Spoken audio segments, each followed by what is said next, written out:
Hello and welcome to the first ever episode of Crystal Confab. My name is Adam Barralet and I am joined by three individuals who I believe to be three of the best crystal experts in the world. We're going to introduce ourselves in just a moment, but this is going to be a podcast which explores the crystal world, and we're going to take a deep dive into one of your favorite crystals each and every week. So joining me on the podcast is Kyle, Ashley and Nicholas. How are we all today? Really good. Well, Great. Thanks for having us. a pleasure, a pleasure. Now we're gonna be joining you every single week. Yeah, you might be wondering who on earth we are. So I might get each of the hosts to introduce themselves. We might start with Ashley. Ashley, tell us a little bit about yourself. My name is Ashley Levy. I'm the founder and educational director at the Love and Light School of Crystal Therapy. I am also the author of several crystal healing books, including Cosmic Crystals and the Beginner's Guide to Crystal Healing. I've been doing this work professionally since about 2007, and I am so excited for our inaugural episode and can't wait to talk with all of you. And Ashley, your voice sounds a little bit different to mine. I'm guessing you're not Australian. I am not. Thank you. I am in the States. I live in Madison, Wisconsin, where I enjoy gardening, my chickens, time with my dogs, spending lots of time working with my crystals, and overall just having kind of a, pretty quiet, peaceful existence. Amazing, amazing. And of course, also joining us from the States, we've got Nicholas. How are you, Nicholas? Great. So thanks so much for, getting us all to collaborate, getting us in one space. I'm really excited for this. So for those who may not know my work already, my name is Nicholas Pearson. I am currently writing my 10th and 11th books simultaneously, the majority of which have been about crystals. You may already know some of the more popular ones like Crystal Basics or Stones of the Goddess or Crystal Healing for the Heart. And I have been a mineral collector for more than 30 years now. Initially, I went to university and actually majored in earth and environmental science and worked in the earth science field for a bit before leaving to do other things. And I have been writing for about 10 years now, and I'm really excited for some of those projects that are coming up on the horizon. I'm joining from Orlando, Florida, so I'm here in the central part of the Sunshine State, although it is nighttime and not very sunny. And I'm just so excited to get together with some like-minded folks. And of course, I needed some Southern Hemisphere backup, so I've called on a good friend, Kyle. Kyle, thanks for joining us and being part of the team. It is absolutely my pleasure. I am so excited to be a part of this and to just chat crystals with people that love them and have been a part of it for a long time. So I'll go into myself. I'm Kyle Perez. I go by the Crystalline Mage. I've been working in the industry for over a decade. I'm a qualified gemologist, psychic and crystal intuitive. I do a lot of reading work, and I'm lucky to work in wholesale as well. So I get to work in kind of the B2B between where they get sourced and then where they get sold to. So I deal with a lot of businesses, have worked in crystal shops and wholesale for a long time as well. And I'm a big nerd when it comes to crystal stuff. I love to blend the science and the spirituality and bring that understanding to whoever I'm talking to when it comes to crystals.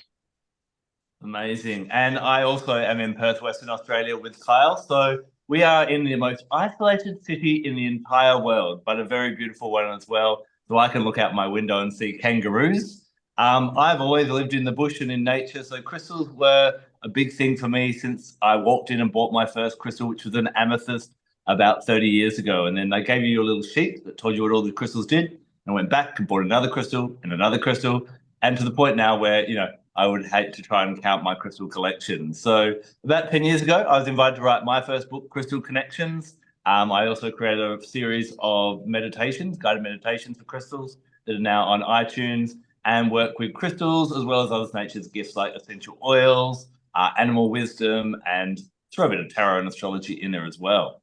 So, Carl, I've got a bit of a question for you to start off with. We were kind of toying up when we were meeting before we got together and went, what do we call this? And you came up with the title of Crystal Confab. And I must admit, I don't know about the others, but I haven't heard of a confab before. So you're going to have to explain it to me and anyone else who's wondering what on earth it is.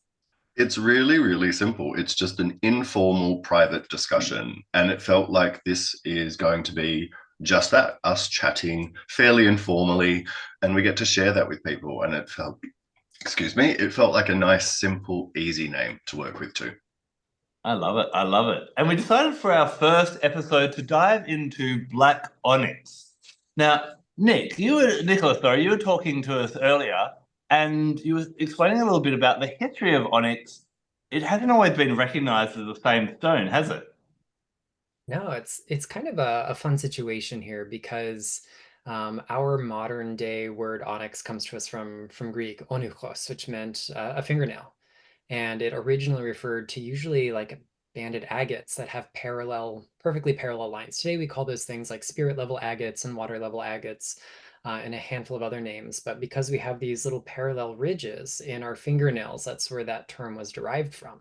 And it was favored especially for things like carving cameos and intaglios, which might be used as seals, but also for a category of objects known as magical gemstones, which sounds like it could be any rock used for magic, but actually there are some pretty specific cultural and anthropological parameters on that term. But over time, what we have known as onyx has changed. So good quality banded onyx that had really stark black bands was great for carving your cameos and intaglios because it created the greatest contrast in the colors when you cut away those different layers. But before the advent of modern geology and modern mineral science and all the offshoots, we didn't always define things based on their chemical composition, and often where they came from or what they looked like was more important than anything else.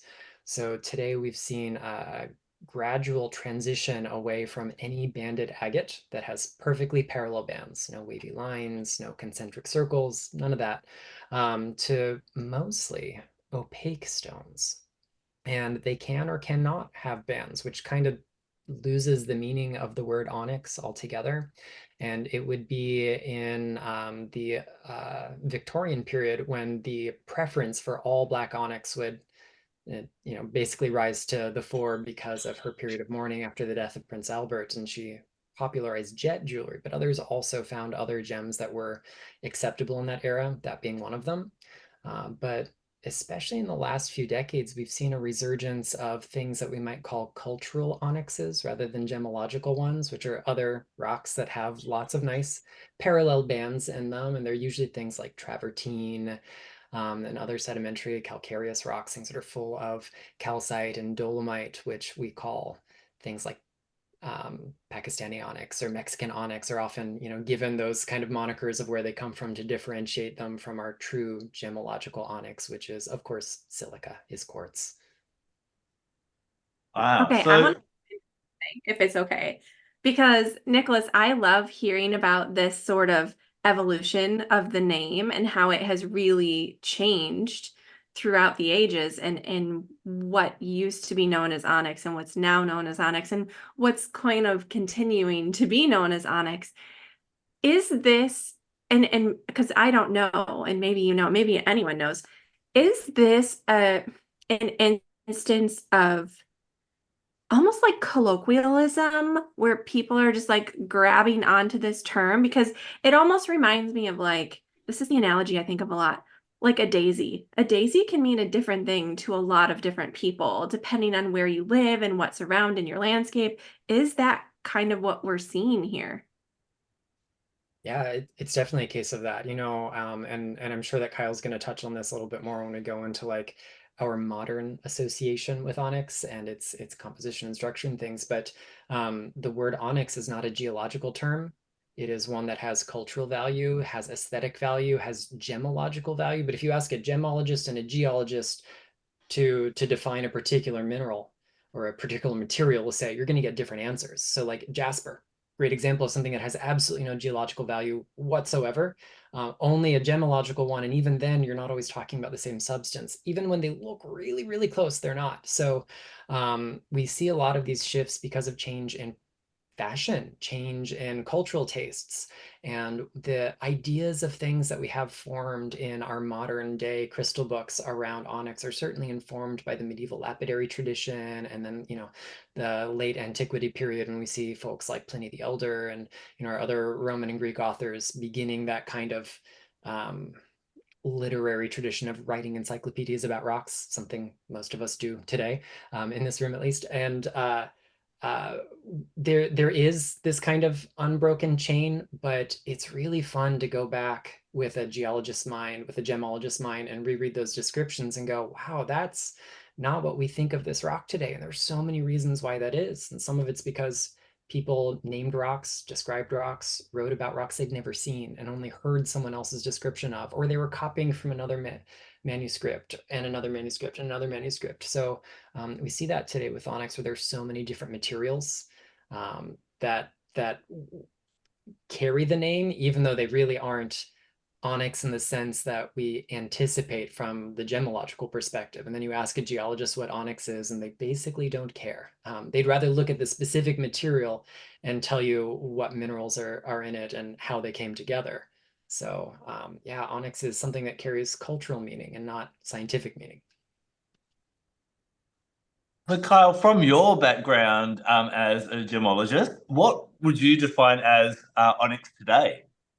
And so the scientific meaning that we learnt and that we define onyx as is actually both. The original parallel banded agate, chalcedony, and modern black chalcedony that doesn't have banding. I'll show you a couple. Like, this is a really simple example of pure black onyx from India.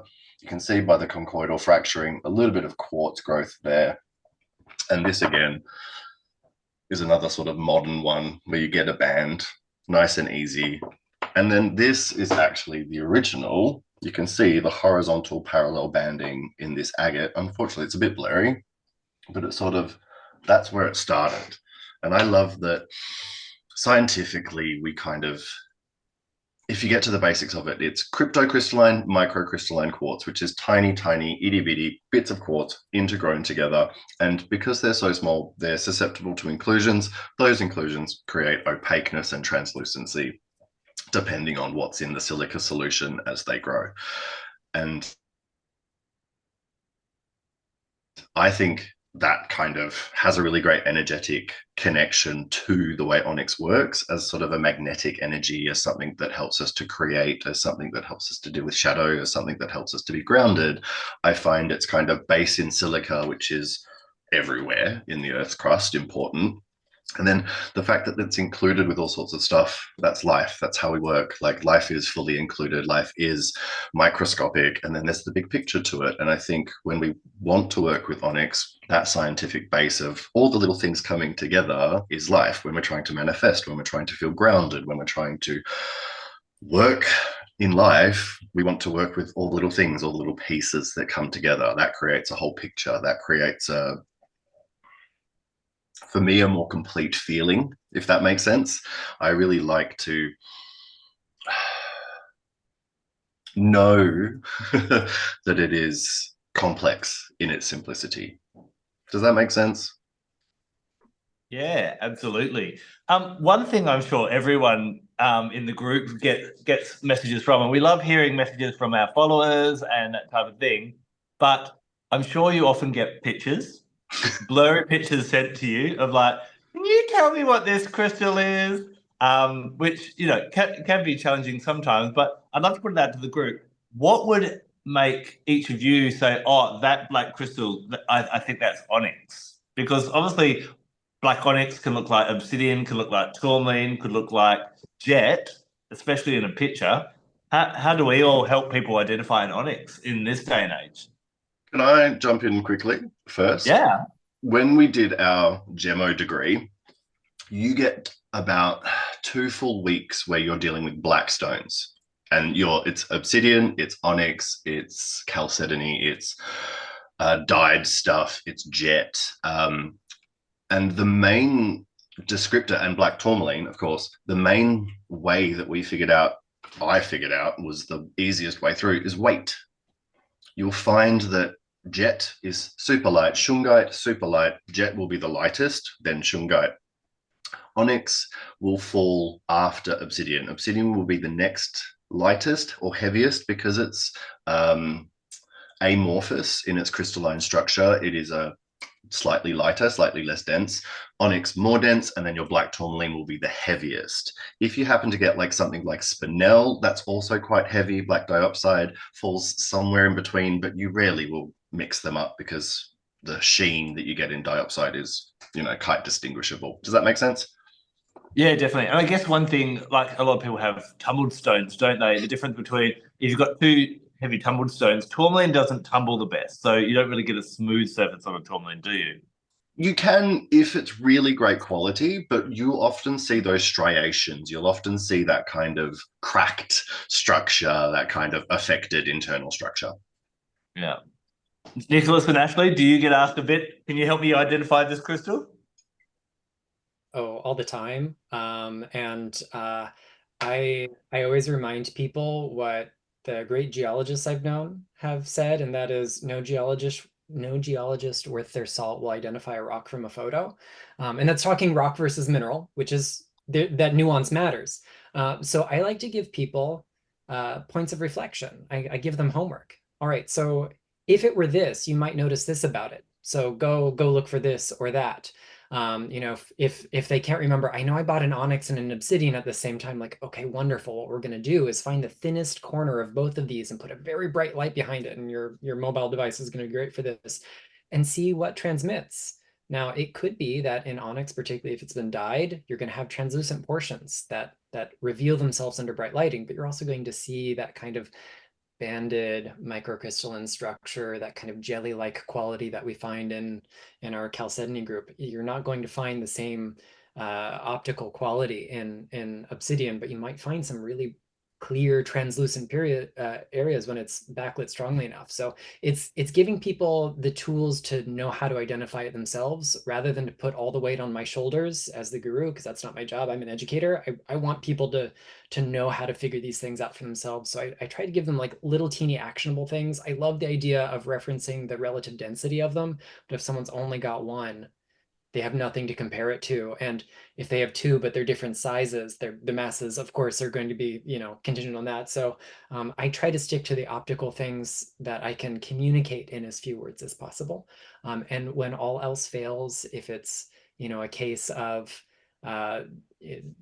jet versus onyx, hardness is going to be a really easy test, streak test. Those are the kinds of simple things that we can all do with what we've gotten, the kitchen or the garage. So I like to give people science experiments. I think that's really fun. I would also add, like, I think it's sort of process of elimination. I think when it comes to any type of identification, we're working with a lot of different pieces of the puzzle. So we're looking at luster, we're looking at the grain texture, we're looking at the weight, we're looking at the hardness. All those things kind of come together, and it's through process of elimination that we get down to what is most likely, because we may not be ever 100% certain. We can be really pretty sure most of the time. Kyle, I love that you touched on weight, because I think especially when we're working with something like black stones, and I love that this was kind of a whole unit of study for you, where you were just given all these different black stones and had to start to see those differences. I think that when you have a lot of experience starting to look at them side by side and noticing those subtle differences, noticing from one stone to the next, that tiny difference in weight, noticing what the surface of the stone looks like. In my onyx, it's very, very smooth. It's almost a little bit waxy to the texture, just barely, compared to something like obsidian that would be super glassy and smooth. It would have a really high luster. It's all these little things coming together, and then that slow process of elimination that sort of gets you to the best result. One thing that I've always said to people that ask me if I'm kind of struggling, or between the two of us, we can't work out exactly what it is. And I'd love to know everyone else's input on this. Is at the end of the day, it's our individual relationship with the stone, and it definitely helps to know if it's onyx or obsidian or whatever the crystal may be. But how important do you think it is to actually make sure you definitely have a Black Onyx? I'd love to jump on this one. I think for me, I love to be able to name that stone. I'm like building relationship with my crystals. It's not one-sided. I want to get to know them. I want to get to know them really intimately. And for me personally, naming them, just like naming anything in any type of work that you're doing, I think is useful. It's a useful tool, but it's also, I wouldn't say completely necessary because it's about building that relationship.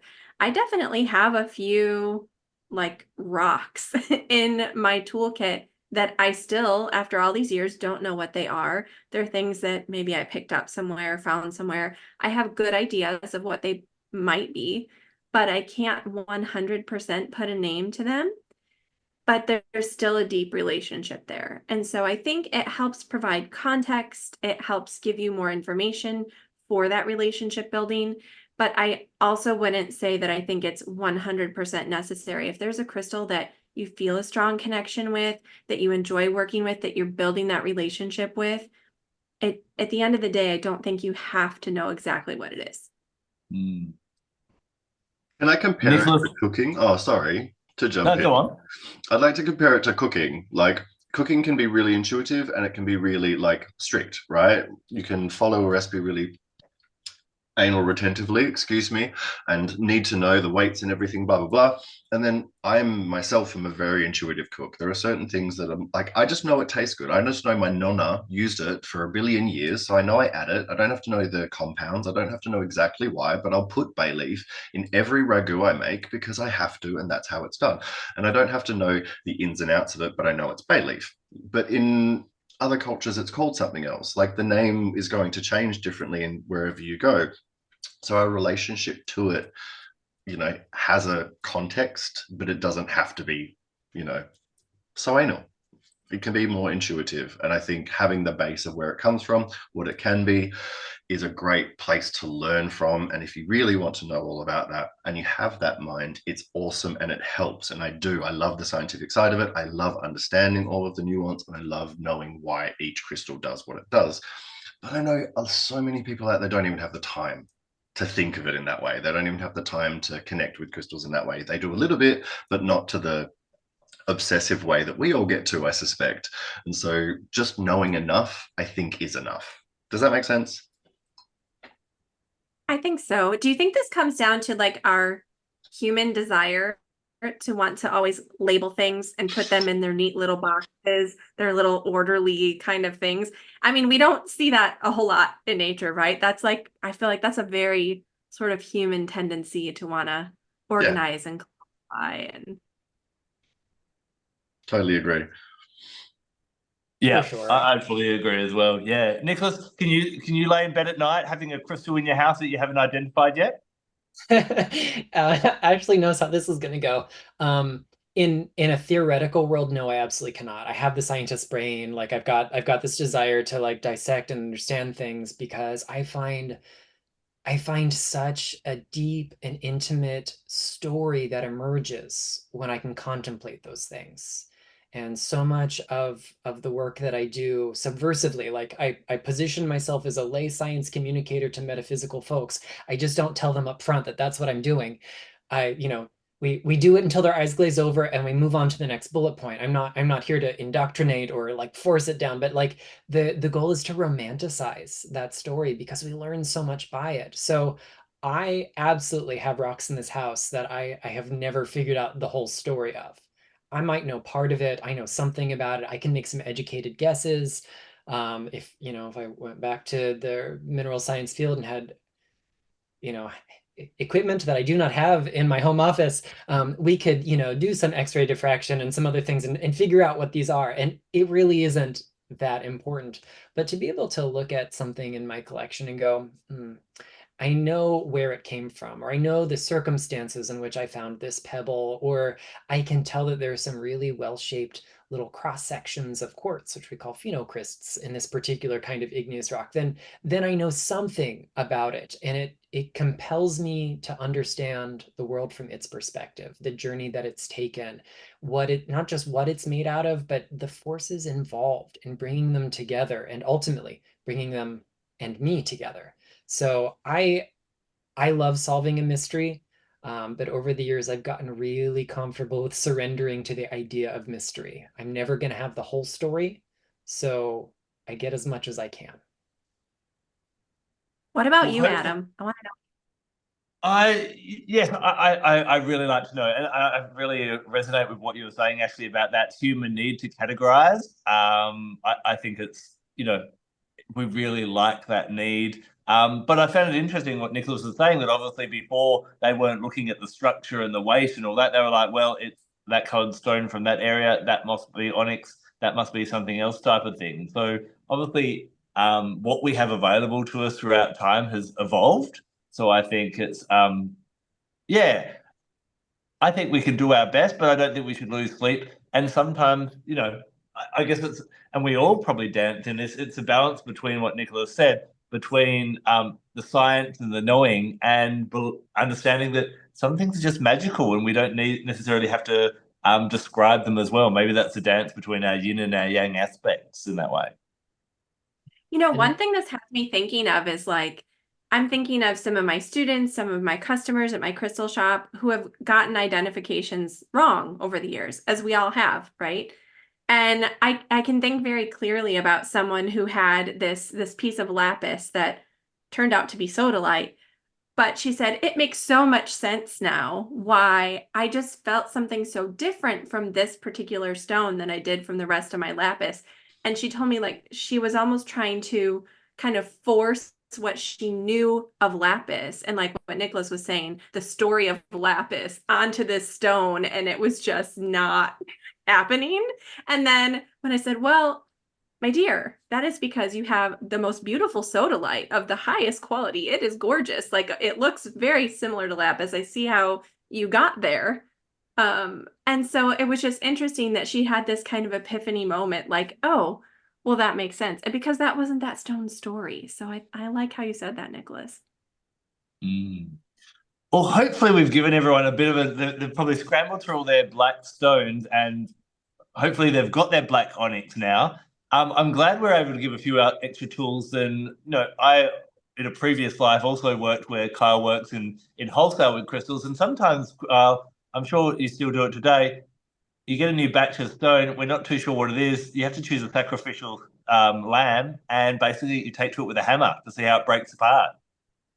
The amount of shardage of crystals in the back room or on the back steps, it's generally not that bad nowadays. I think we're able to see things and go, wait, that's not that. I don't need to break it open. Let's look at it with a few torches. Let's analyze it. But there has been a couple of times. The most recent one, we got a batch of ruby and schist garnet, and we had to break it open to confirm. Obviously, we did the UV test and a couple of other things, but it was breaking it open and going, yeah, I mean, come on, this can't be.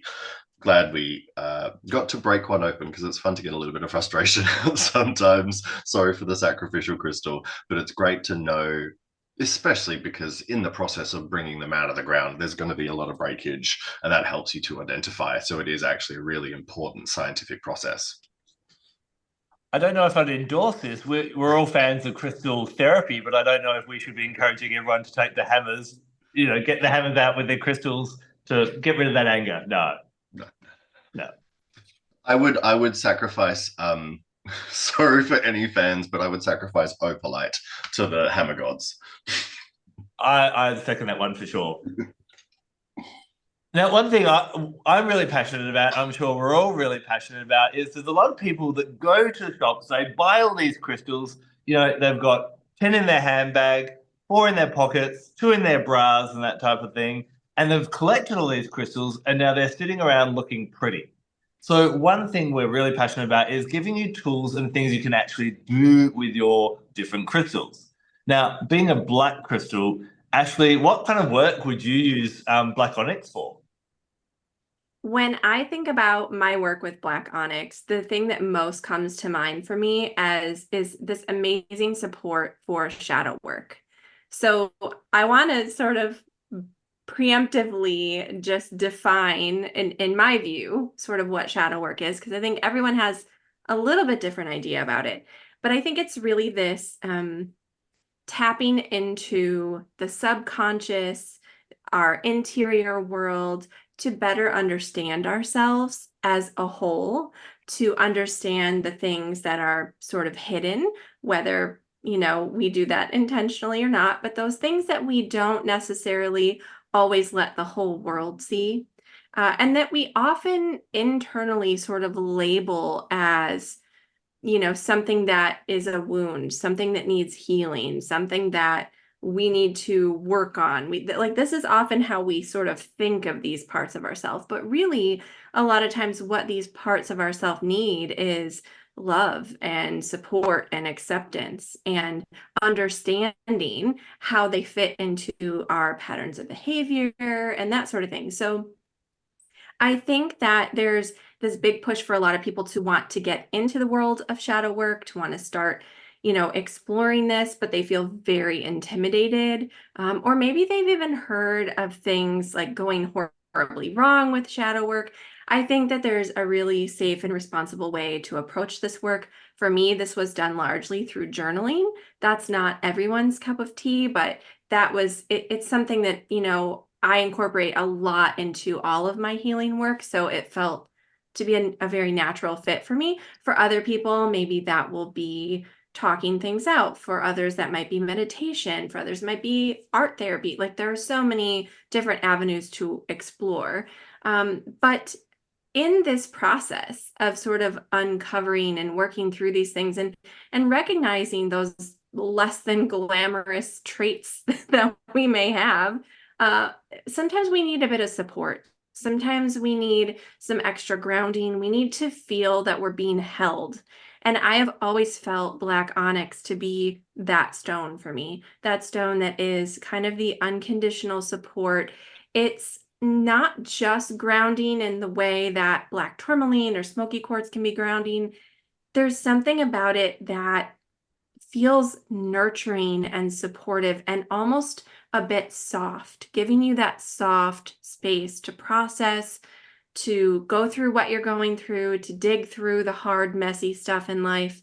And I find, honestly, just having this stone as a physical touchstone, as a companion during this type of exploration work, it's almost like that thing that lays the foundation for me when I know with intention, okay, I am going to go into my shadow work practice. I'm going to dig into this issue I'm having, whatever it is, do my journaling. My Black Onyx is right there. It's there for me to hold, to breathe with, to just sit and kind of ground myself, clear energy. And this is what I really, really love about this stone. It's very nurturing. I think that's one of the things that you explained there is that just by having the crystal with you while you're doing that work, is that how you would use Black Onyx? Just having it's kind of keeping you company? Yeah, I mean, I know that sounds so simple, but this is something I was talking about on Instagram recently. Over the past few years, I feel in a lot of ways my crystal practice has really simplified. It's not that I don't occasionally do a big layout or a big grid or something like that, but just like you said, Adam, there are so many people who they've collected the crystals, they love them, they feel drawn to them, they're kind of sitting around and they don't know what to do next. I want to just assure you that it can absolutely be as simple as letting that crystal keep you company, as holding it in your hands, as, maybe sort of focusing on it while you're in contemplation about what's going on in your life. It doesn't have to be overly complicated. It doesn't have to be really complex and elaborate to be real, to be powerful, to be effective, to be meaningful and deeply transformational. So something as simple as having that crystal there for that energetic support can literally be it, which we often don't think of. So in a way, just kind of having it there as a friend. That's the friend you need when you're doing shadow work. Yeah, for myself, I'm really, really tactile. That could be the ADHD, the neurodivergence. So it's almost like for me, like a little fidget tool as I'm thinking, as I'm processing, I need that sort of tactile thing, and I might just turn it over and over in my hands. I think there's something that helps me be really present. So noticing the texture of that crystal against my skin, noticing its weight, its temperature, really helps me focus on the present, really gets me in my body. And I think sometimes we need that reminder to just be present, especially if we're trying to do that deeper work, that really transformative work. So being present, sitting in discomfort, sitting in uncertainty, sometimes, whatever's sort of coming up, and just knowing that that stone is helping you ground into that, even if it's a little difficult. Love that. I love that. Nicholas, when would you reach for your Black Onyx out of your entire collection? Well, I love it as an aid for focus. Kind of like how Ashley was talking about, it has this like nourishing quality. I think about that colloidal state, this gel, this goo of silica that it was before it hardened into the gemstone that we know and love, having to collect and being subject to gravity and accreting in those discrete bands and layers. And it's like letting the dust settle. So like when my head is going a million miles an hour, because I'm also under that neurodivergent umbrella. This is a great tool for me when I need to like put on the laser-like focus, or I have to manage a lot of projects at once, and I know like I just can't let a single one of them slip. So this is one that I use to kind of tune out the rest of the noise and really find this inner quiet and inner stamina to keep going. It builds up over time, and it feels like it's going to help me maintain the inertia I need to keep all the things moving, whether that's just answering emails or taking care of deadlines. I remember one time we were photographing, I think it was my fifth book. It was like a really labor intensive photography project for Stones of the Goddess, because we wanted every image to look like a mini ritual, which didn't entirely work out, but we had to do a lot in very little time. And so I had to oversee that while handling editorial stuff and getting the nicer specimens than I had in my own collection to and from home where we were photographing them. So it was like that was one I used a lot then, and it just kept me focused. Oh, I'm just thinking about photographing crystals. I had to do it for my first book, and I don't know if we've all had a go at that. It's trying to get the light and for it to look right and all of that. That's a whole different kettle of fish, isn't it?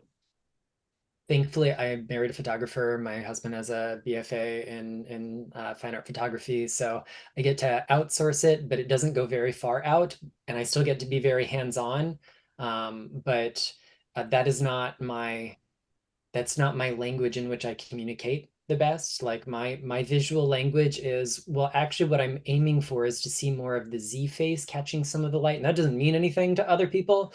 So I have to like not speak in geologies, and thankfully when I feel more grounded, I'm gonna meet people where they're at because I have more bandwidth. And that's one of the things that Onyx has helped me with. For want of a better term, you and your husband probably need a rock hard relationship to be able to communicate and get through those photo shoots.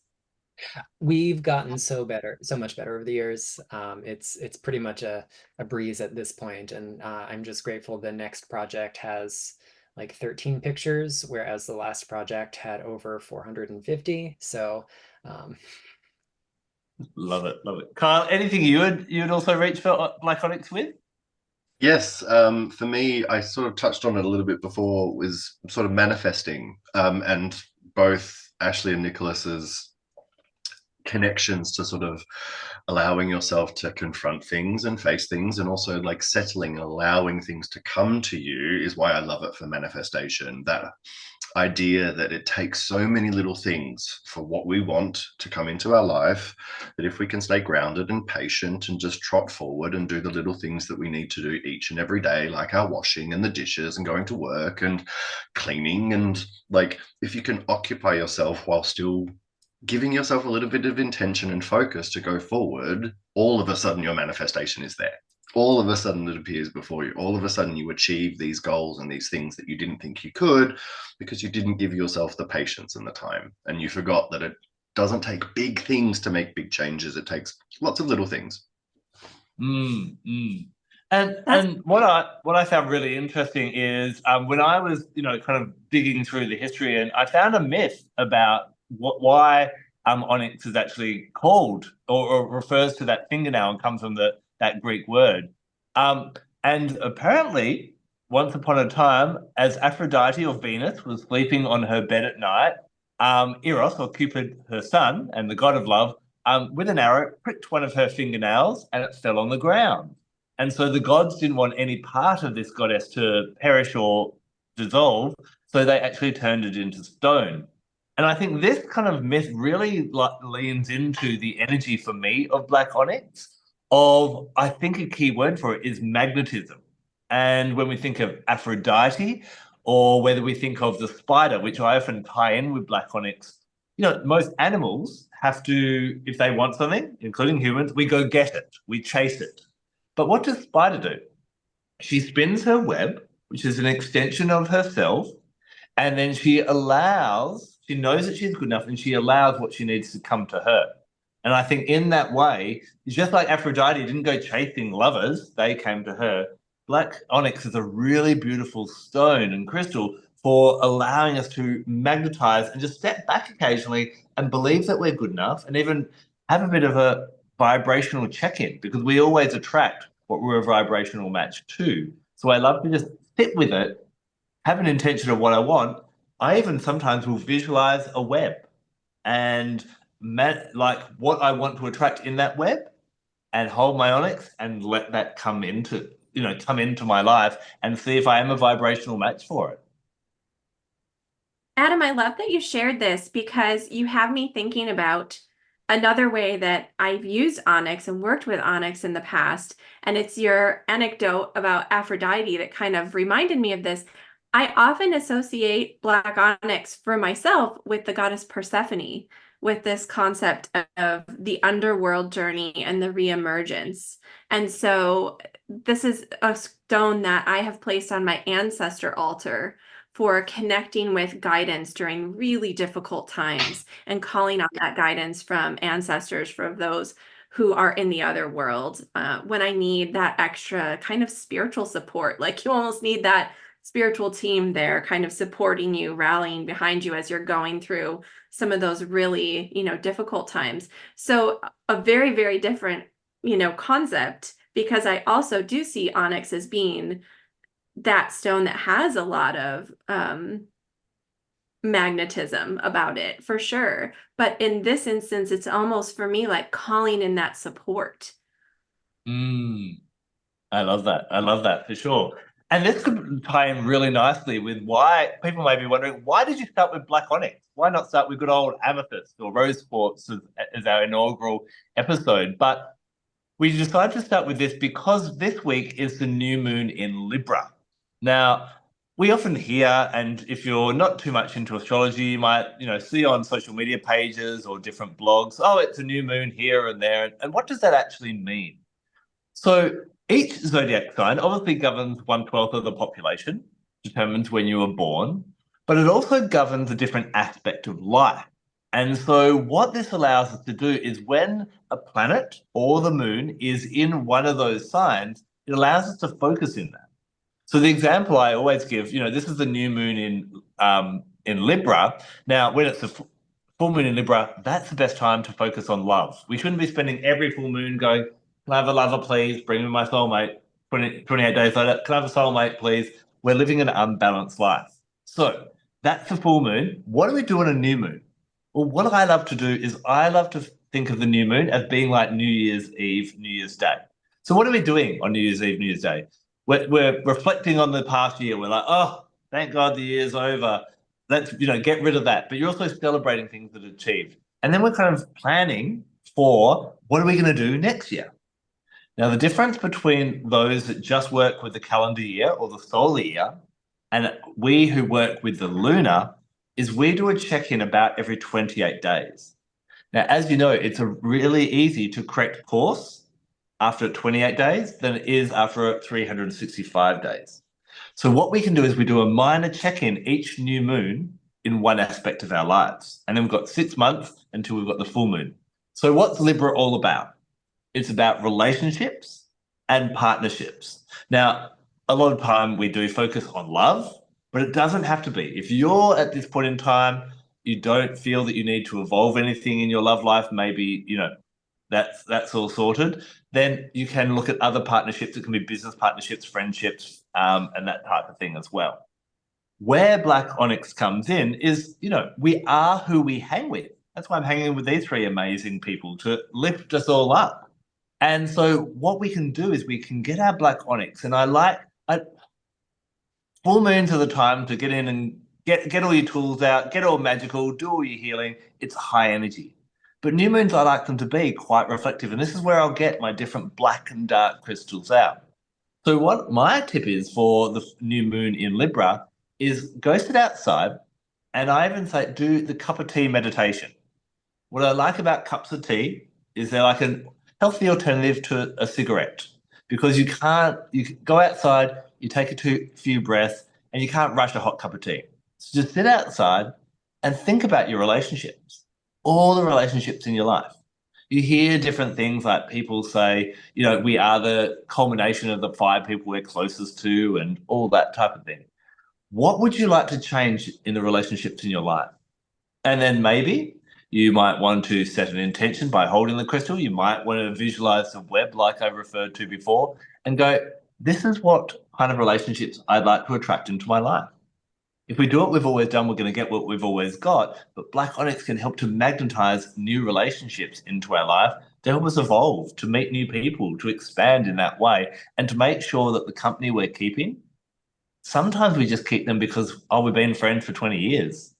But is that beneficial for your spiritual and your everyday well-being as well? So that's why I think Black Onyx would be a really great crystal to hang out with for this week. It really was an excellent first choice. I think it's such an underappreciated stone. So I'm so glad that we all got to show it a little bit of love. Yeah. Now, before we wrap up this episode, does anyone have anything else that we've missed about Black Onyx that we better throw in there? Just for like the new moon and just a little bit of work for people, a really simple grid.